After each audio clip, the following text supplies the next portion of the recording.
guys! Another day, another bag to review. So we have the Coach Empire Medium Love Leather Carry-On Bag 34. So join me in reviewing this beautiful bag from Coach. Bagong labas ng Coach. So alam niyo naman kung leather ng Coach, ang ganda, di ba? Tingnan mo yung leather niya. Tingnan mo, B. Look at the leather. So pretty, di ba? Niya. Oh, tapos, yung tatak niya, hindi siya metal yung tatak niya. Parang engrave. Sabi pala emboss. What? Engrave pala. So, meron din siyang mga abubot. May abubot na siyang kasama. Yun, di mo na kailangan bumili na abubot. Pero alam mo naman ako. Lalagyan ko siya ng mga abubot. Mga labubo, fried baby dite. Uy, natatanggal pala siya, B. Like, ano ito? Natatanggal. Okay. So, it's time to check how nice, how fine this bag, this purse is. So look at this. It's a very nice size. You can put a lot of stuff in here. So yung leather niya is like washed out leather, old parang vintage style. So kahit mabasa to, okay lang kasi hindi na parang madumi or maluma. Kasi parang luma na talaga siya. So what I like about this kasi mahaba yung ano niya, ang strap niya, ganyan. Pero hindi siya mabigat. Actually, hindi siya mabigat. So now, we're gonna put all our stuff in. Tingnan natin kung kasha. Ganyan, oh. See? Daming laman nito. Malalaman.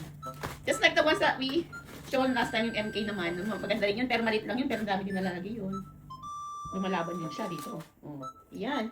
Sa loob, sobrang laki. Ano naman, pwede lagay yung shoes. May pocket siya. Tapos ayun yung ano niya, authenticity card. What? Tapos may pocket siya isa doon sa loob. Tapos, yun lang, isang pocket lang. So let's see kung ano malalagay natin dito. Yung shades. Yan natin. Yung cellphone, lalagay din natin. Pero ako cellphone mo, B. Let's see if it fits. Look. Cellphone ni baby, ramin ko muna. Lagay natin dito. Kailangan maayos.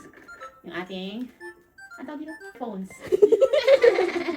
Sabi ko sa AirPods, hindi ba lang AirPods, hindi siya AirPods. Tapos, ilagay natin ang ating mahiwagang DJI Osmo 3, Pocket 3. Pocket lang siya kasi maliit. Pwede ilagay dito sa loob. Tapos yung ano niya, tripod niya. Kasi kailangan ko yan. So, yung pang anting-anting natin. What's that? Yung pang ano sa ulo ba? Katingko? Katingko. Tiger Balm. Tiger Balm. Ang ating candy, syempre hindi pwede mawala ang candy niyan. Mint. Okay. Tapos, lagyan natin ng lipstick. Lagyan natin lipstick. Oh my God, ang dami pang nalalagay. Okay, wallet na maswerte. Kasya pa. Is it Seiko? Seiko wallet. Wallet na maswerte. Tapos, yung ating mahiwagang hand cream. Ay, yung eye drops. From Mitsuwa. Mas meron din tayo. Sinabi mo Japan. Japan? Eh, Mitsuwa nga Japan. O, diba? Lagyan natin yung pabango natin. Hand cream natin. Oh my God, ang dami laman. Ang dami malalaman. Eh, ang dami niyang malalagay. So, ang ganda-ganda. Ang maganda nito, kahit na ihakal mo siya pa. Bakit? Meron siyang paa.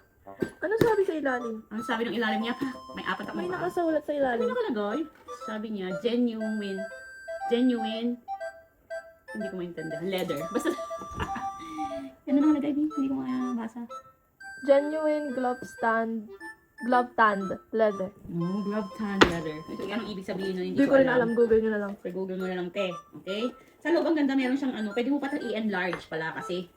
It's already large. No, you can adjust it kasi yung parang belt dito sa gilid niya, pwede mong palakihan. Okay. And then, maganda nito, merong susi ng kaharian. Bahay. Makalay na susi ng bahay natin. Susi ng kaharian. Susi ng bahay. Ng mahiwagang baol. Yan. Tapos lalagay ko pa yung aking salamin.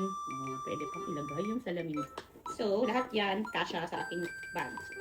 Aking purse. Ang ganda nito yung hardware niya. Parang silver pero parang hindi. Ano ang tawag mo doon sa ganun?